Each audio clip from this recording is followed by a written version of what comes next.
하나님은 우리의 아버지십니다. 우리 아버지시고 또 우리의 아버지이자 또 우리의 주님이신 하나님은 승리의 하나님이 되십니다. 승리의 하나님. 하나님의 승리는 완전합니다. 하나님의 승리는 그 누구도 넘볼 수 없는 절대적인 승리입니다. 이 세상 속에서는 많은 사람들이 승리를 쟁취하기 위해서 다양한 곳에서 또 다양한 방법으로 싸움을 벌이고 있습니다. 하지만 그들이 이 세상에서 취하고자 하는 승리는 결코 완전할 수는 없습니다. 왜냐하면 세상에 존재하는 모든 승리가 다 제한적이고 일시적인 성격을 가지고 있기 때문입니다. 아무리 강력한 힘을 가진 자라 하더라도 시간이 지나고 나면 그들의 힘은 다 쇠약해집니다. 그들이 강한 힘을 가질 때에는 계속 승리했을 수는 있습니다.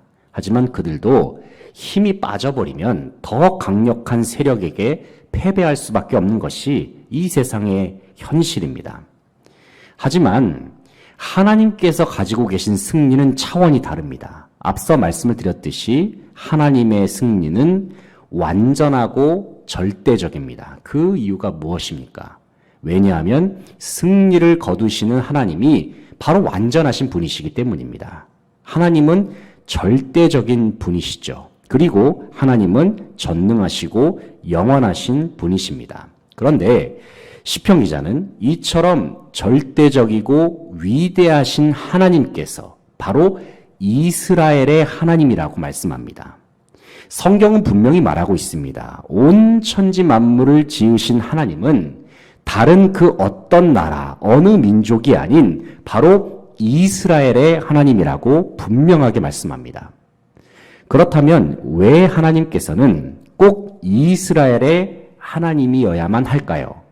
왜냐하면 하나님께서는 오직 이스라엘과만 언약을 맺으셔서 그들을 자기 백성으로 삼아 주셨기 때문입니다.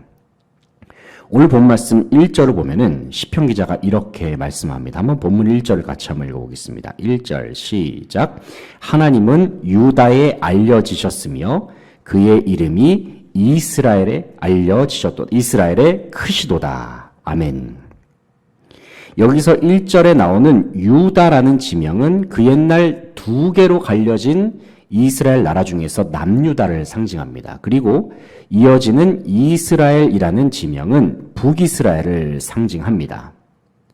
바로 이러한 표현을 통해서 시편 기자는 하나님은 바로 이스라엘 전체의 하나님이라는 사실을 명확하게 밝히고 있습니다. 그런데 이 말씀은 오늘날의 저와 여러분의 삶 속에서도 동일하게 적용할 수가 있습니다. 사랑하는 성도 여러분, 오늘날의 하나님은 누구의 하나님이십니까? 오늘날에도 마찬가지로 하나님은 이스라엘의 하나님이십니다. 하지만 오늘날의 이스라엘이라는 의미는 단순히 그 옛날 팔레스타인 지방에 위치했던 이스라엘 지역만을 의미하지 않습니다. 오늘날 하나님께서 생각하시는 이스라엘은 누구냐? 바로 예수 그리스도의 이름을 통해서 하나님과 새로운 언약을 맺은 그리스도인, 바로 그 그리스도인들이 이스라엘입니다. 그렇다고 할 때에 저와 여러분은 하나님 앞에서 이스라엘입니다. 다시 말해서 우리 모두는 예수의 이름으로 말미암아 하나님과 언약을 맺은 백성이 되었다는 말입니다.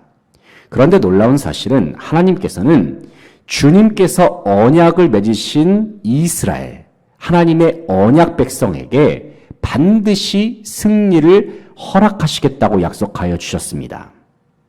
그렇습니다, 여러분. 하나님께서는 우리에게 승리를 약속하셨습니다. 승리를 예비해 두셨습니다. 우리에게 주어질 승리는 이 세상에 존재하는 승리와 같이 우리에게 올 수도 있고 안 올 수도 있는 불완전한 승리가 아닙니다. 하나님께서 우리에게 주시는 승리는 완전한 승리입니다. 절대적인 승리입니다. 영원한 승리입니다. 오늘 본문인 시편 76편에서 시편 기자는 하나님께서 자기 백성, 특별히 이스라엘에게 주시는 절대적인 승리가 무엇인지에 관하여 노래합니다. 이 시간 시편 기자가 노래하는 하나님의 승리에 관한 내용을 함께 살펴보면서 주님께서 우리에게 주시는 승리의 내용을 다시 한번 확인하고 마음에 새길 수 있는 저와 여러분이 되실 수 있기를 소망합니다. 첫째는 하나님께서 주시는 승리는 평화의 승리입니다. 평화의 승리. 3절 말씀 같이 읽어보겠습니다. 3절 시작. 거기에서 그가 화살과 방패와 칼과 전쟁을 없이 하셨도다. 아멘. 3절을 보면 거기에서 그가 화살과 방패와 칼과 전쟁을 없이 하셨도다 말씀합니다. 이 말씀은 하나님께서 이 땅의 모든 전쟁과 싸움을 그치게 하시고 참된 평화를 주신다는 말입니다. 지난 역사들을 돌이켜보면 그동안 여러 나라에서 크고 작은 전쟁과 싸움이 일어났음을 알 수 있습니다. 오늘날에도 우크라이나와 러시아 사이에서 진행 중인 전쟁의 상황을 우리는 뉴스에서 계속해서 보고 있지 않습니까? 대부분의 전쟁은 주로 강력한 힘을 가진 나라들이 승리를 가져간 것이 일반적입니다. 그리고 다른 나라들보다 압도적으로 우위에 있는 나라들은 당대의 강대국으로서 한 시대를 주름잡기도 했습니다. 하지만 오랜 역사 속에서 그 어떤 강대국들도 영원함을 누리지는 못했습니다. 그들이 가진 힘은 시간이 지나고 나면 다 쇠락했습니다. 그리고 새로운 나라들이 새로운 강대국의 반열에 서기도 했습니다.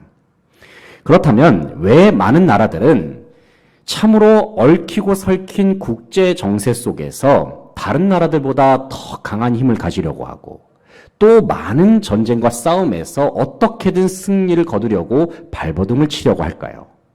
왜냐하면 어느 나라들이나 할 것 없이 그들 모두는 전쟁의 승리를 통해서 자기들만의 평화를 누리기를 바라기 때문입니다. 전쟁에서 승리를 거둔 나라는 그들만의 평화를 누리고 그들만의 기쁨을 누릴 수 있습니다. 하지만 반면에 전쟁에서 패배를 당하는 나라는 어떻습니까? 깊은 절망과 함께 슬픔에 빠지죠. 이러한 부분을 생각해 보면 이 세상에 존재하는 평화는 모두 다 불완전하고 상대적일 뿐만이 아니라 제한적인 특징을 가지고 있음을 봅니다. 그러나 하나님께서 주시는 평화는 완전합니다. 하나님께서 주시는 평화는 절대적입니다. 그런데 하나님께서는 이 세상 속에서 주님의 평화를 이루실 때에 그 모든 일들을 시온에서 행하신다 말씀하고 있습니다. 이 시간 본문 1절 2절 말씀 1절 2절 같이 한번 읽어보겠습니다. 시작.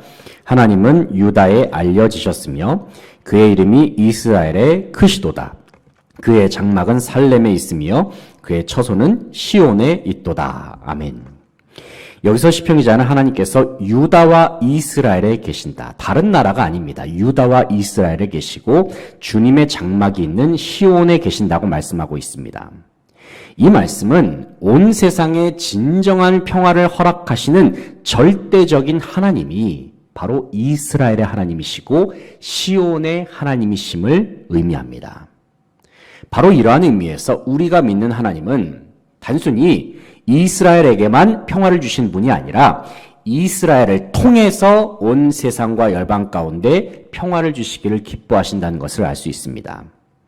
그런데 여기서 우리가 주목할 부분은 하나님께서 이루실 평화의 승리는 바로 주님께서 임하시는 시온으로부터 출발한다는 것입니다. 특별히 예수 그리스도의 이름으로 말미암아 주님을 마음에 모시고 사는 저와 여러분은 하나님을 마음에 모시는 성전과도 같다고 고린도전서에서 사도 바울이 말하지 않습니까? 우리는 하나님을 모시고 사는 성전이고 시온과도 같은 존재들이라고 성경에서 말합니다.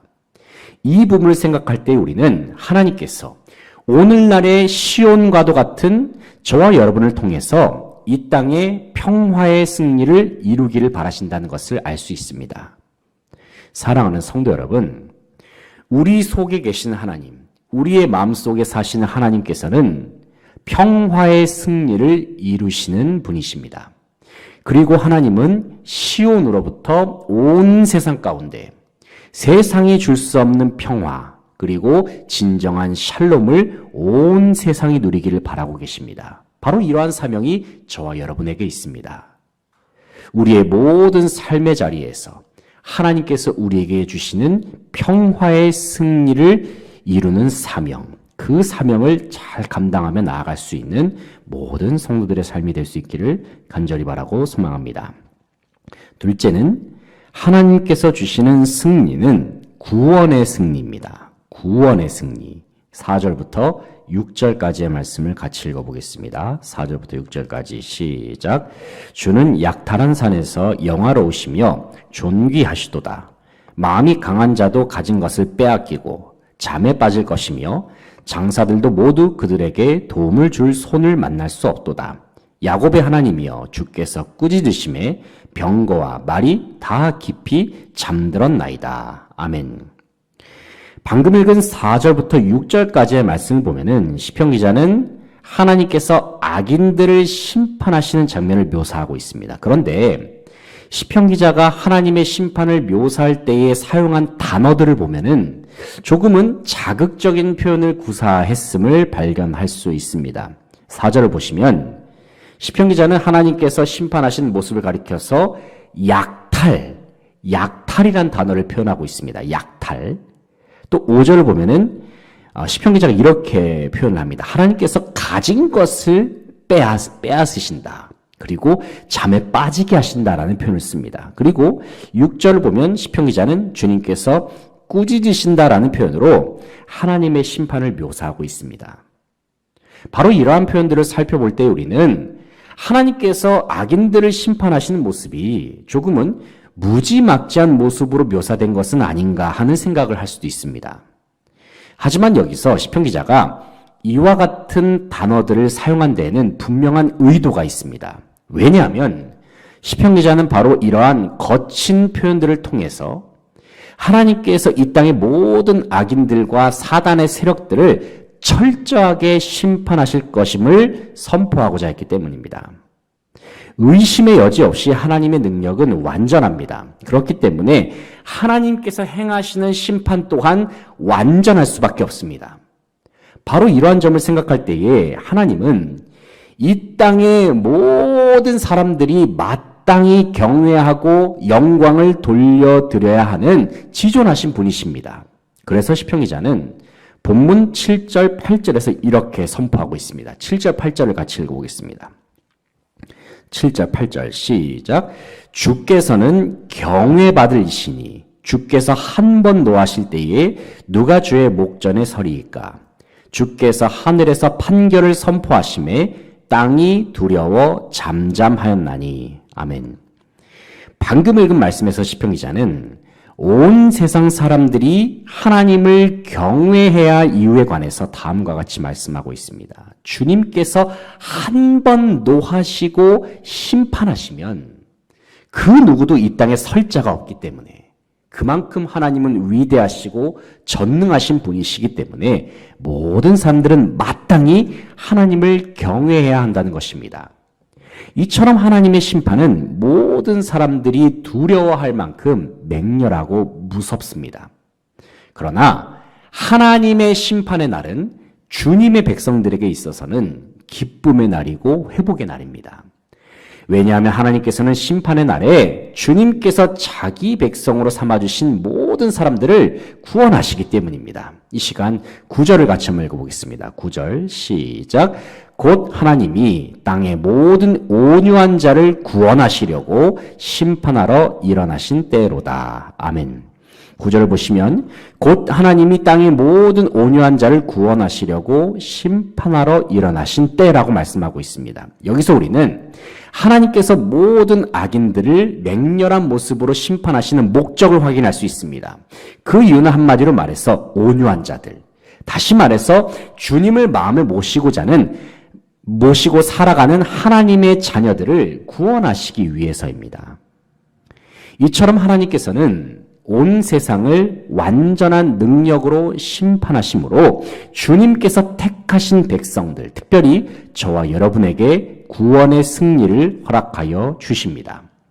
우리에게 구원의 승리를 예비하신 하나님의 계획을 기억하면서 주어진 삶을 담대한 모습으로 살아갈 수 있는 저와 여러분 되시기를 소망합니다. 마지막으로 하나님께서 우리에게 주시는 승리는 영광의 승리입니다. 영광의 승리. 11절을 같이 한번 읽어보겠습니다. 11절 시작. 너희는 여호와 너희 하나님께 서원하고 갚으라. 사방에 있는 모든 사람도 마땅히 경외할 이에게 예물을 드릴지로다. 아멘.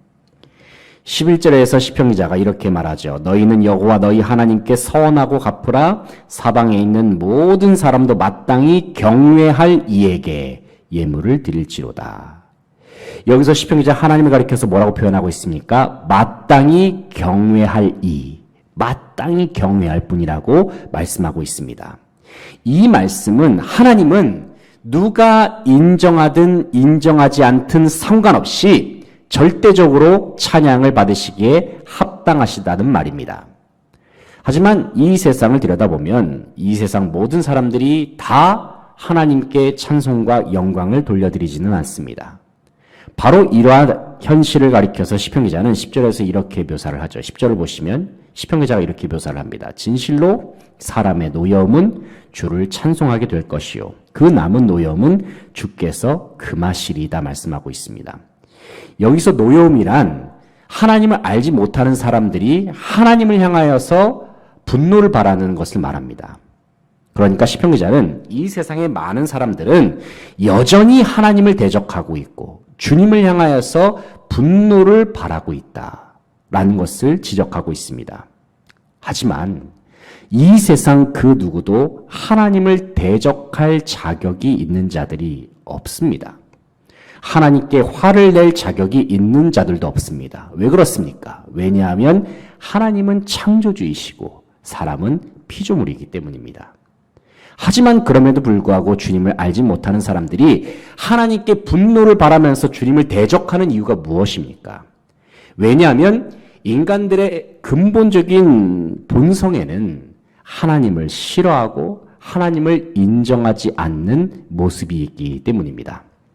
실제로 주님을 알지 못하는 세상 사람들은 하나님을 예배하는 것을 이해하지 못합니다. 왜 그 시간에 좋은 거 놀러 다니고 그 시간에 좋은 시간을 보내지 왜 굳이 교회에 와가지고 예배를 드리느냐 그렇게 말하는 사람들이 얼마나 많습니까?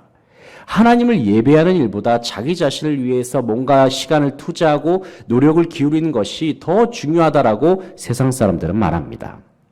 그러나 아무리 세상 사람들이 하나님을 부인하고 심지어 하나님께 대하여 교만한 자세로 분노를 바란다 하더라도 그들의 모든 분노는 결코 영원할 수가 없음을 시편기자는 명확하게 선언하고 있습니다. 10절의 하반절을 보시면 그 남은 노여움은 주께서 금하시리이다 말씀하죠.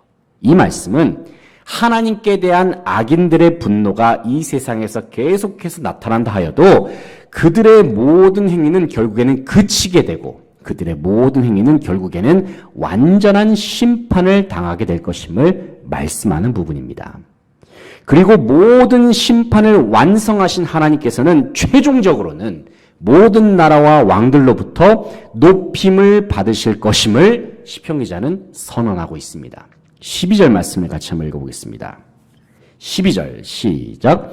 그가 고관들의 길을 꺾으시리니 그는 세상의 왕들에게 두려움이시로다. 아멘.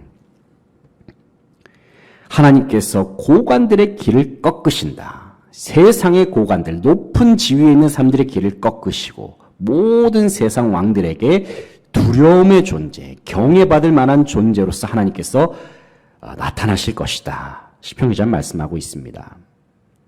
사랑하는 성도 여러분, 가끔 우리는 오늘날의 시대 속에서 교회가 핍박당하는 모습들, 그리고 하나님의 영광이 가려지는 모습들을 목격할 때가 있습니다. 물론 교회가 세상으로부터 비난을 당하고 손가락질을 받는 부분은 교회 스스로의 책임이 큰 부분이 있습니다. 그렇기 때문에 교회와 모든 그리스도인들은 더더욱 하나님의 영광을 가리지 않기 위하여 날마다 예수 그리스도의 이름을 붙들면서 살아가야 할 줄로 믿습니다.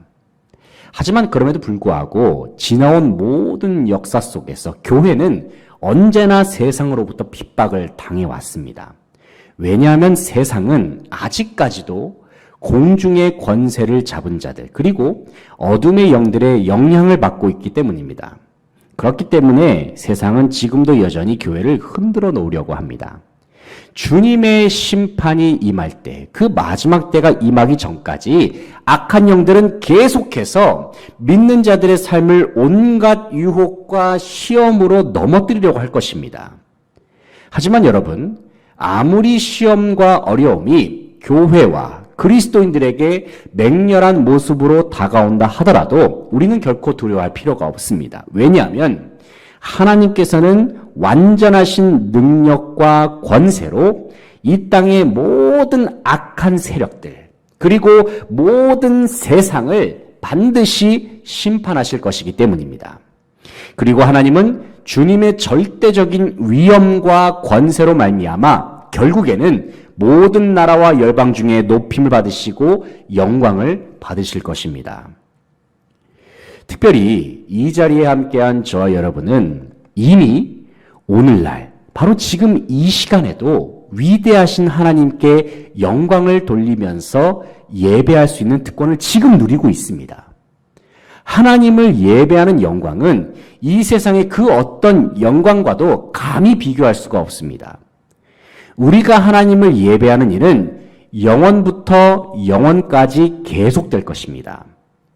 많고 많은 사람들 중에서 우리로 하여금 주님을 예배할 수 있는 영광의 자리, 영광의 승리의 자리로 불러주신 하나님의 은총, 하나님의 크신 은총을 기억하면서 주님께서 허락하시는 영광의 승리를 다 함께 누리면서 살아가는 모든 성도들 되시기를 소망합니다. 이제 말씀을 정리하겠습니다. 사랑하는 성도 여러분, 하나님께서는 주님께서 사랑하시는 자기 백성들, 특별히 저와 여러분에게 승리를 주시는 분이십니다. 물론 우리가 처한 상황을 바라보고 또 이 세상의 현실을 우리가 마주할 때에는 도대체 승리가 어디에 있는가라는 의문을 가질 수도 있습니다. 하지만 여러분, 하나님께서는 주님의 백성들에게 반드시 승리를 주시는 분이십니다. 왜냐하면 하나님이 승리의 하나님이시고 하나님이 승리 그 자체가 되시기 때문입니다. 특별히 하나님은 주님께서 사랑하시는 백성들에게 평화의 승리를 예비해 두고 계십니다. 구원의 승리를 예비하십니다. 영광의 승리를 예비하여 주십니다. 그리고 이 모든 승리는 승리의 하나님을 이미 마음에 모시고 있는 우리의 마음속에, 우리의 삶 속에 이미 주어졌습니다. 여전히 힘들고 어려운 삶의 현실일지라도 하나님께서 우리를 위해 예비하셨고 또 이미 우리에게 허락하신 승리를 기억하면서 다시 한번 일어서서 힘차게 믿음의 길을 걸어 나아가는 모든 성도들의 삶이 되시기를 간절히 바라고 소망합니다. 기도하시겠습니다.